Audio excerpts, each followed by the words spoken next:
여러분 반갑습니다. 장박사입니다.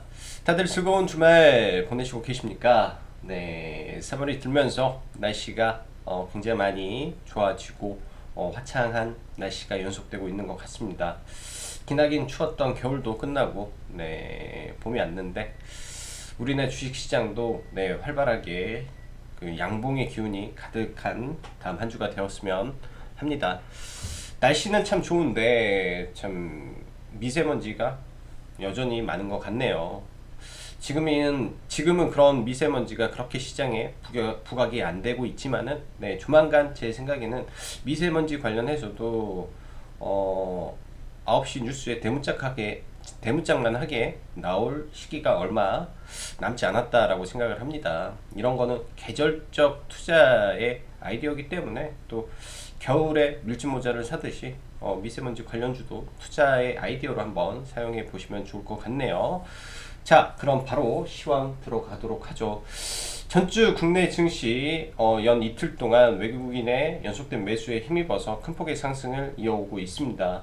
다행스럽게 이틀 연속 네, 상승을 해주면서 금요일도 시장이 전반적으로 양호한 흐름을 보여주었는데요. 뭐 코스피나 선물지수 관련해서는 뭐 시가 근처에서 지속적인 물량 소화를 해 나가는 모습을 보여주었고 코스닥 관점에서는 추가적인 상승이 좀 나왔죠. 그래서 다행스럽게 많은 종목군들이 좀 올라가고 있다라고 보여지고 다만 금요일 해외 증시를 한번 동시적으로 체크를 해보면 해외 증시는 국채 금리가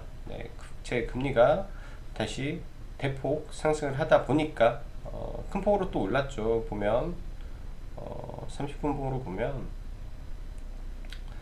국채 금리가 또 1.52에서 또 1포인트 올라서 굉장히 또 큰 급등을 했습니다. 이로 인해서 장중한 때 나스닥 선물이라든지 나스닥 기술주가 뭐 마이너스 1.8%까지 급락을 하면서 시장의 변동성을 키웠으나 시장 참여자들은 이미 그런 거라고 생각을 해요. 국채 금리는 급등할 것이다. 국채 금리는 올라갈 것이다. 하방은 없다라는 관점이 보편적으로 투자자들에게 퍼져 있기 때문에 이런 부분을 인정하기 때문에 점점 이에 대한 리스크를 크게 느끼고 있지 않다라고 보여집니다. 다만 항상 그렇다시피 이게 상승의 속도가 지난번에도 1.2에서부터 잠잠하다가 1.3에서 1.6까지 가버리니까 이게 이 난리가 난 거잖아요. 똑같이 지금은 하나의 박스권을 형성하고 있는 것 같아요. 1.5에서 아마 1.6의 이 박스권에서 등락을 했을 때는 문제가 안 되지만 이게 2로 올라가는 순간은 굉장히 증시에 큰 충격이 올 수 있습니다. 즉 앞으로 국채금리가 박스권을 유지하다가 급등을 해서 너무나 또 가파르게 상승을 보이는지 이게 제가 볼 때는 시장을 보는 관점으로 해석을 해야 될 것 같고요. 지속적인 경기 부양책과 백신의 보급, 그 다음에 여기에 플러스 알파가 된 게 이 경제 지표의 호조가 금리를 끌어올렸다라는 말이 많습니다. 아마 올해는 미국이든 중국이든 국내든 전부 다 경제 지표는 전년 동기 대비 기저효과로 인해서 무조건 올라갈 수밖에 없는 구조이기 때문에 금리는 계속 올라가겠죠. 그로 인한 인플레이션 상승은 진행이 될 거고 인플레이션 관련해서 경기 민감주의 흐름도 방향이 바뀌었다라고 생각을 합니다. 그래서 경기 민감주도 동시에 체크를 하면서 시장을 봐야 될 것 같고요. 작년 같은 경우는 사실 모두가 오로지 성장에 꽂혀 있었던 한 해라면 이제는 성장도 있지만 이런 것도 있다라고 생각을 하기 때문에 투자자들의 이 포커스가 집중이 안 되고 분산이 되고 자금의 이 포트폴리오 재편이 이루어지고 있다라고 생각을 해야 됩니다. 그래서 생각의 관점을 굉장히 여러 곳으로 늘려놓고 투자를 진행을 해야 되는 뭐 쉬운 장세는 아닌 거죠. 그렇게 되면은 쉬운 장세는 아니다라고 보면서 시장을 바라보고 있습니다. 자, 시장은 아까 말씀드렸다시피 예전 상승장처럼 급등하는 흐름은 없다라고 생각을 합니다. 올해의 국내 코스피의 박스피 형태의 상승 흐름이 진행이 될 가능성이 저는 이제부터는 높은 시장이라고 보여주고요. 횡보성 장세는 이미 진행되는 관점에서 최근 2일간 외국인이 2조 1천억을 시장에서 사들였고 기관도 매수세를 유지해 오고 있는 부분이기 때문에 일단 2조라는 현물은 적은 규모가 아니기 때문에 다음 주 증시가 밀려도 다시 한번 끌어올릴 수 있는 힘이 있을 거라고 생각을 합니다. 여기에 선물을 동시 매수를 했다라는 것은 관점을 상방으로 일단은 시장을 바라보면서 들어왔다라고 보여지기 때문에 시장에 대해서 너무 불안해 안 하셔도 되지 않나.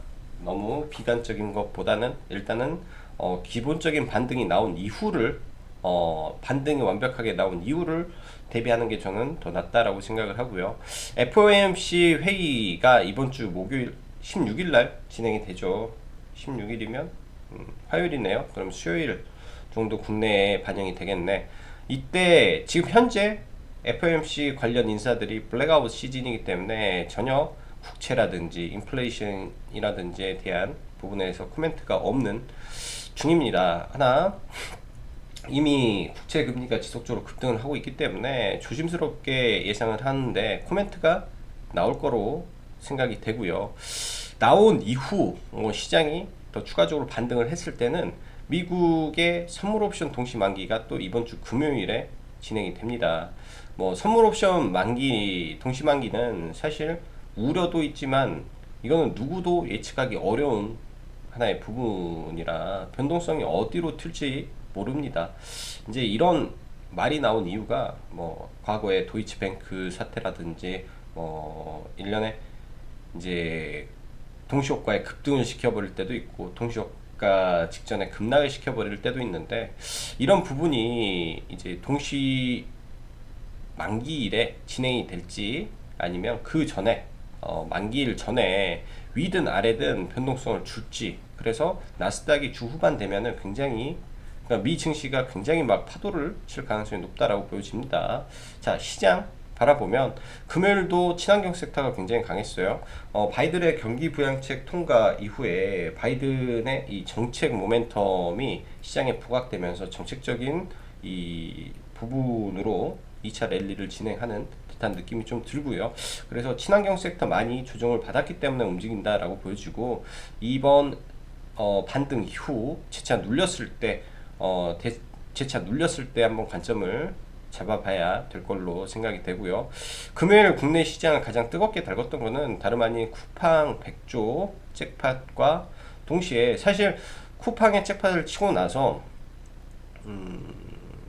마켓컬리 이슈가 터질지는 상상도 못했습니다.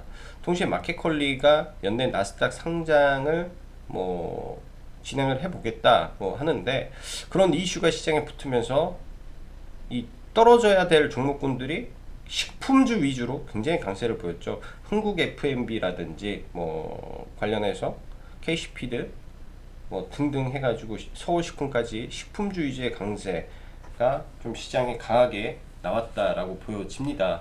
거기에 차기 IPO 예정된 종목군들도 시장 대비 굉장히 강했는데 삼성출판사가 이제 그런 부분에서 나스닥 상장 가능성, 설에 대한 부분이 또 시장에 부각이 되면서 한 번 더 강한 상승이 이어졌고요. 자, 그 밖에 건설 인프라 섹터 강조드리고 있는데 이쪽 섹터는 이 추가적으로 진행이 될 바이든의 3조 달러 인프라 투자에 대한 기대감과 각국의 경기 침체를 벗어나기 위한 대대적 프로젝트, 대대적 인프라 투자에 대한 기대감이 이쪽 시장에는 진행이 되고 있다라고 보여집니다. 조선업종도 최근 시장 올라갈 때 많이 밀렸죠. 그래서 다시 반등 중에 있는데 조선업종도 동시에 봐야 되고 철강 전부 다 저는 양호하다라고 생각을 합니다. 정치 테마 섹터는 여전히 변동성이 크죠. 네, 계속 보기는 해야 되는데 대선주는 이제부터 시작입니다. 죽어야 죽을 때 사야 돼요. 죽을 때 날라갈 때 사는 게 아니라 대선주는 불사조라고 하기도 하고 대선주는 예전부터 많이 해봤는데 불사조라기도 하고 죽을 때 사야 돼요. 이제는 아직 대선 레이스가 시작은 안 됐는데 결국 서울시장이 끝나면은 이제 각 정당에서 대선 주자를 어, 이제 선출을 하는 과정에서 지지율이 매일 튀어나옵니다. 매일 튀어나오고 각 정당 경선이 진행이 될 것이고 이 경선에서 지는 쪽은 영원히 주가는 반등을 못할 거고 이기는 쪽은 또 대선 주자끼리 또 붙어서 날마다 이렇게 하다가 또 지지율이 떨어지는 애는 또 영원히 반등 못할 거고 그렇기 때문에 이런 부분 인맥주 인맥주 정치 인물주들은 네, 그런 부분이 있기 때문에 저는 앞으로 이걸 준비를 할 예정이에요. 대선 정책주에 대한 많은 고민을 해야 된다라고 보여집니다. 과거 잘 돌아보면 대선 정책주는 그 이명박 대통령 때 4대강, 그 다음에 또 이것도 있었죠. 그 서울시장 때 네, 자전거 이게 이제 이명박 대통령 때고 그 다음에 박근혜 대통령 저출산 유명하지 않습니까? 저출산 그러면은 이화공영 4대강 아니가나 여기가 이화공영 여기가 삼천리 자전거 그 다음에 저출산 네, 아가방 고령 메디앙스 그 다음에 일자리 유명합니다. 일자리 윌비스 네 유명하죠. 자 그럼 이번에 대선이 갔을 때 어떠한 정책이 진행이 될지 잘 봐야 되겠죠. 이 안에서 우리는 이미 다 답이 나온 거예요. 4대강 네 이거는 산업적인 부분이고요. 그 다음에 꼭 해결해야 될 저출산 문제들 이런 부분 일자리 문제도 있을 거고요. 그러면은 앞으로 정책이 어느 방향으로 갈지 잘 봐야 되겠죠. 그러나 영원히 없어지지 않는 네, 영원히 항상 주식시장에서 같이 갈 수밖에 없는 게 저출산 문제고 대선 주자들이 꼭 해결해야 될 부분이 저출산이기 때문에 저출산 정책 잘 관심 가져보시면 좋을 것 같습니다. 자 주말 사이 비트코인이 다시 7천만 원을 돌파를 했습니다. 7천만 원을 돌파해서 여전히 강한 모습을 보여주고 있고요. 참 어디까지 올라갈지 모르겠습니다. 국채금리가 상승하면서 뭐 비트코인도 같이 지금 천정부지로 올라가고 있는데 관련주들도 월요일날 움직일 가능성이 높다라고 보여지고 아시아나항공이 다음주 3월 17일 실사라고 말씀드렸죠. 이런 부분 3월 15일이나 16일, 17일 변동성이 많을 가능성이 있어서 그 전에 주식을 사서 슈팅세 매도 관점을 보면 좋을 것 같네요.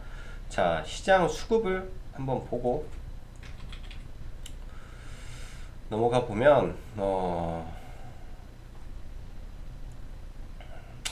지금 3일 동안 외국인이 대략 시장에서 뭐 2조 1천억 뭐 2조 2천억 잡고 뭐 2조 6천억 정도의 매물을 일단은 시장에서 흡수를 좀 해줬다라는 거는 뭐 긍정적으로 볼 수 있습니다. 그러나 과거에도 뭐 이렇게 세 차례 들어오고 또 급락 맞고 세 차례 들어오고 또 패대기 치고 그런 게 반복되기 때문에 이런 부분이 다시 시장으로 출회가 되는지는 보면서 봐야 될 것 같고요. 과도한 물량이 나오지 않는다면 다시 우상향 기조로 갈 가능성이 좀 높다라고 예상이 됩니다. 과도한 매물이 나오지 않는다면 자 금요일날 시장 수급을 한 번만 좀 오랜만에 수급 쪽으로 좀 체크를 해보면요. 기관은 SK 하이닉스 위주로 전기전자 쪽이죠. 전기전자 쪽으로 기관과 웨인이 동시에 들어왔고요. 네이버, 뭐 LG 오랜만에 삼성 바이오로직스를 지금 좀 사가고 있는데 이런 부분은 아마 연기금이 다시 비었던 물량을 좀 채우면서 좀 들어왔지 않나 라고 예상이 되고 빅히트는 사실 모르겠어요. 네, 밸류에이션이 너무 비싼 것 같은데 이미 8조가 넘는 밸류에이션으로 진행이 되기 때문에 좀 너무 높은 것 같다라는 생각 들고 그동안 많이 밀렸던 기술주 위주로 많이 사고 있다.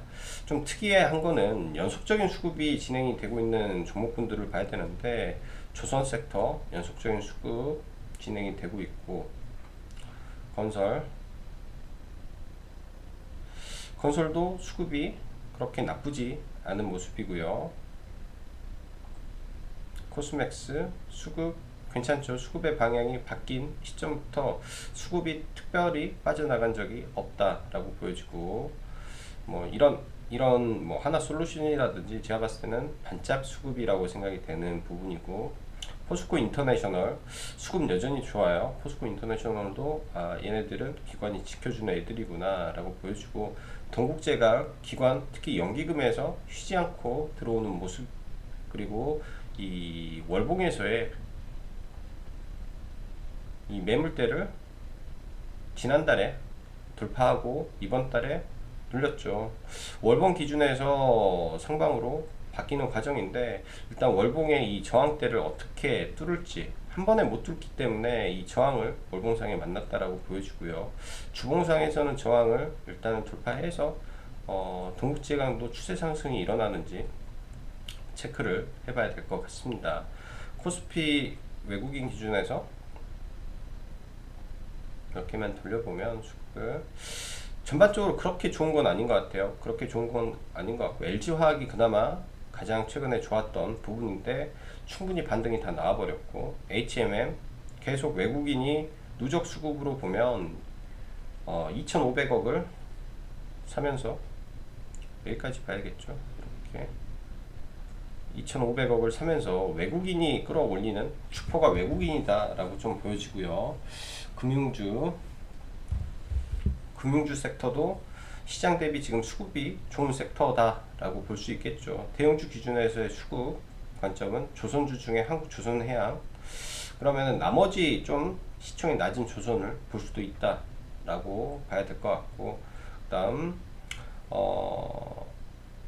코스닥에서는 지금 비덴트가 최근에 외국인 수급이 들어오고 기관도 계속 들어오고 있어요. 비덴트 쪽이 수급이 나쁘지 않고, 셀트리온이나 이쪽은 바닥 정도는 잡았다라고 좀 예상을 할 수 있고, 알테오젠, 코스닥 쪽은 네, 수급이 아무리 봐도 그렇게 좋아 보이는 느낌은 많이 안 드네요. 코스닥은 연속성이 없어서 문제가, 들어온 수급도 50억, 60억 정도 들어와서 이렇게 굉장히 끌었기 때문에 개인도 같이 들어와서 끌어올린 그런 부분이라고 해석을 해야 되고, 골프존은 아마 실적 부분으로 지금 올라오는 느낌이 좀 많습니다. 실적 부분으로 좀 올라오는 느낌이 많고, 박셀바이오 프로그램 매수, 솔브레인 수급, 덕산네오로스 수급,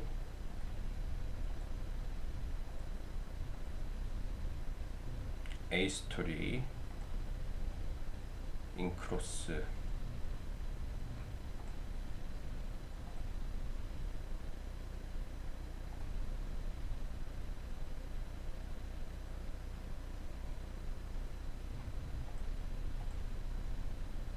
네, 패스. 자, 이 정도만 수급을 좀 보면 될 것 같습니다. 자, 금요일 시장에서 가장 부각을 받았던 종목군들 테마를 좀 보면요. 일단 오전부터 이 쿠팡 관련해서 사실 이슈가 터지면서 쿠팡 관련주들은 반짝하고 좀 무너지는 모습이었는데, 바로 KC피드, 사실 KC피드가 제가 올라가는 모습을 봤을 때는 곡물로 올라가나 계란으로 올라가나 라는 그런 좀 생각을 많이 했습니다. 일단 KC피드 같은 경우는 곡물도 있고 네, 같이 엮여 있는데 식품으로 좀 올라갔다라는 이슈도 좀 있고요. 일단 굉장히 강한 상한가가 나왔고, 이 당시 있었던 이 매물을 소화해 주는지를 좀 지켜봐야 될 것 같습니다. 이런 경우는 눌림목을 좀 기준 잡아서 대응을 해도 될 것 같고요. 눌림목을 기준을 잡아서 좀 봐도 될 것 같다라는 생각이 듭니다. 월요일날 강하게 거래량이 들어온 구간에서 단기 매매 정도 가능하겠죠. 이런 구간 2,800원대에서 단기 매물을 소화하는지 좀 지켜봐야 될 것 같고, 워낙 이 마켓컬리가 갑자기 이슈가 되면서 다시 한번 흥국 FNC라는 종목이 좀 파동을 나왔는데, 연장 파동이기 때문에 얘는 좀 조심은 하면서 볼 것 같아요. 보통 여기에서 윗꼬리를 다 먹고 올라갈 때는 둘 중 하나입니다. 여기서 더 뽑아버리던지 이 설거지하고 끝나고 내려오던지. 보면 갑자기 생각나는데,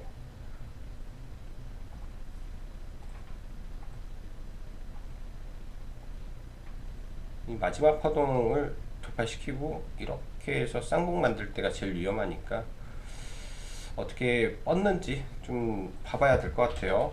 마켓컬리가 그만한 가치를 받을 수 있을지, 그런 부분들 생각하면서 좀 봐야 되는데, 워낙 시장에서 핫하기 때문에 지금 ECS 그리고 한국전자 홀딩스 갭으로 올라가는 거는 찾기 어렵고, 그 밖에 삼성출판사 시가총액 4,600억인데 스마트 스터디의 가치를 훨씬 높게 보고 있는 건 아닌지, 아니면 그 이상의 가치가 시장에서 지금 진행이 되고 있는 건 아닌지라는 생각도 사실 좀 듭니다.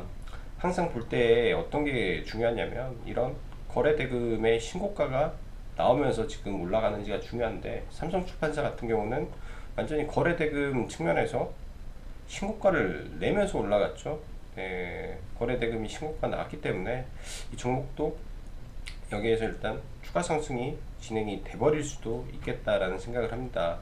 워낙 좀 조심스러운 게 나스닥 상장 설로 움직이는데, 그 설이 만약에 또 아니라고 했을 때는 급락도 나오고, 또 설이 현실화되면 바로 급등도 나오기 때문에 사실 저가에서 잡지 않고 있다면 쉽지 않은 부분도 있을 것 같아요.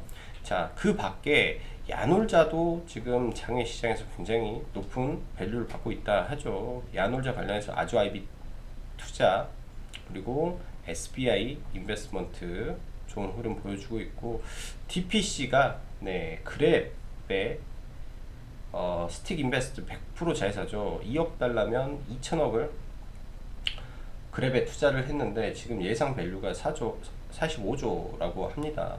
2천억 달러는 2천억은 적은 투자가 아니기 때문에 상당히 많은 투자가 진행이 됐고, 수주 내로라고 하기 때문에 저가를, 손절이라고 하죠. 손절 구간을, 이런 구간을 잡아놓고 밀렸을 때 매수 관점으로 좀 보면 좋을 것 같습니다. 그랩 가능성이 높아요.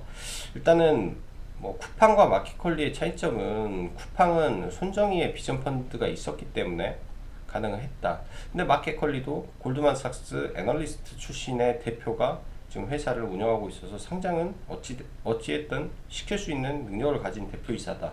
뭐 그런 관점에서는 양사 다 가능성은 있어 보이죠. 자, 그랩도 일단 사업 이 비즈니스 모델이 좋기 때문에 눌렸을 때 DPC 다시 한번 올려 세울 수 있는 가능성은 저는 열려 있다라고 생각을 합니다. DPC도 시가총액이 많이 내려와 있죠. 많이 내려와 있고, 스틱 인베스트먼트에 2천억이면 적은 투자가 아니기 때문에 이 장기 이평선을 뚫고 올라왔고, 장기 이평선을 지지를 받는다면 여기서 다시 한번 올라갈 수 있는 힘이 될 것 같아요.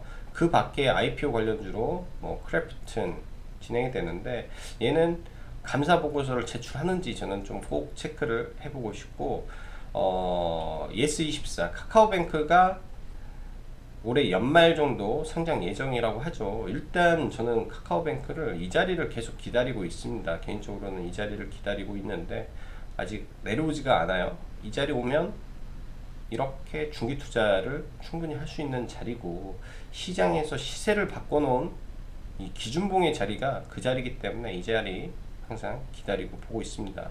그 밖에 시장에서 지속적으로 이슈화가 되고 있는 게 디지털 화폐죠. 계속 관심을 갖고 봐야 될 섹터라고 보여져요.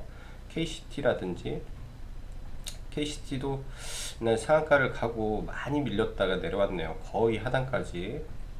K사인, KCS도 굉장히 많이 밀렸다가 내려왔고, 이런 자리들, 의미 있는 자리까지 내려왔을 때 한번 관심을 가져보면 좋을 것 같습니다. 동국 RNS랑. 그래서 지금 시장에 좀 강하게 테마를 만들고 있는 섹터 들이라고 보면 될 것 같고, 뭐 정치 테마주들도 여전히 관심을 갖고 봐야겠죠. 금요일 날은 이재명 관련해서 토탈소프트랑 올라갔는데, 지금 당장 이 이재명이라든지 이낙연 섹터를 좀 조심해야 되는 게, LH에 대한 이 불똥이라고 할게요. LH에 대한 불똥, 그리고 서민의 분노가 어디까지 치밀어 오를지. 사실은 이게 일파만파로 또 풍선 효과, 그 나비 효과를 만들어 버릴 수 있기 때문에 정치적으로 많이 흔들림이 분명히 있을 거라고 생각을 합니다. 어쩔 수가 없죠. 예전에 이 세월호 이슈, 좀 안타까운 일인데, 세월호 이슈를 통해서 지금의 민주당이 정권을 바꿀 수 있었던 토대가 됐기 때문에, 하나의 사회적 이슈가 좀 터지지 않았나라는 생각을 합니다. 뭐 처음에는 뭐 7명, 지금은 뭐 20명, 또 100명, 그리고 주말 사이 LH 간부라든지 뭐 경기도 파주에서 뭐 직원이 뭐 투신을 했다라는 등등 좀 좋지 않은 이슈 뉴스들이 많이 나오는데, 이런 부분이 굉장히 사회적으로 큰 나비 효과를 불러일으킬 수도 있는 엄청 큰 사안이라고 생각을 하기 때문에 정치 테마주 조심하면서 봐야 될 것 같습니다. 이 기회를 치고 막 올라오고 있잖아요. 윤석열이라든지 오세훈이라든지 안철수라든지, 또 그 밖에 또 제3의 사람이 또 튀어나올 수도 있는 일이고요. 그래서 정치 테마주는 이 이재명이라든지 이낙연 관련주 좀 조심하면서, 또 이런 부분이 잘 해소가 됐을 때는 또 눌렸다가 폭발적으로 올라올 수도 있는 게 정치 테마주라고 생각을 합니다.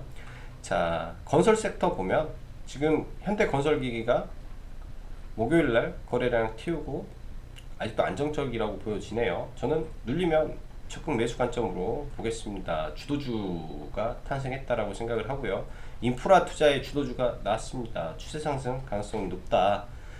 지난번 포스코 인터내셔널 때도 마찬가지죠. 주도주의 탄생이 나왔다. 이때부터 매매를 해서 저는 여기서 다 팔고 나왔었는데, 포스코 인터 때랑 마찬가지예요. 한 3일 정도 기회는 그 안에 있고, 현대일렉, 저희는 현대일렉을 이렇게 매수를 해놨는데, 현대건설만 올라서 좀 가슴이 아팠죠. 근데 금요일날 현대일렉도 많이 올라줘서 일부는 25,500원에 50% 정도는 차익을 하고, 일단 나머지를 끌고 갈 계획입니다. 좀 눌렸을 때 추세적으로 보고 잡으면 괜찮을 것 같고요. 지금 대형주 관점에서는 딱히 지수 영향을 많이 받기 때문에 좀 조심스러운데, 조선주들 한번 보면 대우조선해양, 얘네들의 이 조선 빅사이클은 10년에서 13년 만에 한 번씩 돌아옵니다. 이미 조선의 빅사이클은 진행이 되고 있다라고 보여지고, 지금 내려오는 장기평선들 보이죠? 장기평선들이 점차 우상향 중에 있는 게 이 조선 섹터라고 보여져요. 일단 시가총액 상위 중 한국 조선해양부터, 얘가 시총이 8조 3천억짜리 수급 양호한 상태에서 일단은 돌아가고 있고, 삼성중공업 4조대, 근데 얘는 적자가 많아서 어떻게 될지 좀 지켜봐야 될 것 같고요. 완전 대바닥권이죠. 그 다음에 현대중공업 지주 4조 3천억, 수급도 많이 바뀌고 있어요. 수급도 많이 바뀌고 있어서 뭐 추가적으로 계속 저는 우상향 기조로 갈 것 같고, 대우조선 해양, 얘가 이제 시총이 제일 낮은데 나중에 M&A 이슈도 터질 수 있는 게 대우조선 해양이라고 생각을 합니다. 탑픽 아닌 탑픽이 될 수 있을 것 같고요. 네, 그래서 대우조선 해양 매수 관점으로 놓고 보시면 좋을 것 같습니다. 자, 현대일렉 팜스토리. 자, 최근에 저희는 현대퓨처스를 매매를 좀 해서 수익 실현을 좀 했었고, 팜스토리를 어제 오늘 이틀 정도 계속 수익 실현을 하면서 좀 가고 있어요. 어제도 2,100원에 잡아서 오늘 시초가 올라올 때 2,200원 정도 매도를 좀 했고, 어제 이 구간에 잡아서 여기서 매도를 하고 일단 여기서 또 잡아서 일단은 보유하고 있습니다. 네, 곡물 가격 이슈와 최근 굉장히 강하게 올라왔던 종목이라 일단 좀 높은 구간에도 불구하고 네, 지지와 저항 이용해서 매를 했는데 아마 올라갔을 때 매도를 할 예정이고요. 최근에 강했던 종목군들 눌림을 일단은 좀 대응을 많이 해야 될 것 같습니다. 자, 이번 주는 BTS 어워즈가 있죠. 그래서 관련해서 초록뱀이 좀 부각을 받는지, 그리고 펜트하우스 2 연일 날라다니더라고요. 와이프도 굉장히 좋아하고, 네, 그 관점에서 최근에 기준봉을 만들고 추세를 우상향시키고 있어서 초록뱀도 관심을 가져보면 좋겠습니다. 자, 남은 주말 즐겁게 보내시고요. 그 다음에 이 수강 신청 관련해서 쪽지를 보내주시는데, 일단 이번 주나 다음 주는까지는 제가 집안 사정이 있어서 아마 신청을 안 받을 것 같습니다. 그래서 빠르면 3월 말, 늦으면 4월 달에 받지 않을까 생각이 되네요. 이 점 참고해 주시고요. 자, 남은 주말 즐겁게 보내시고 오늘은 여기까지 장박사였습니다. 감사합니다.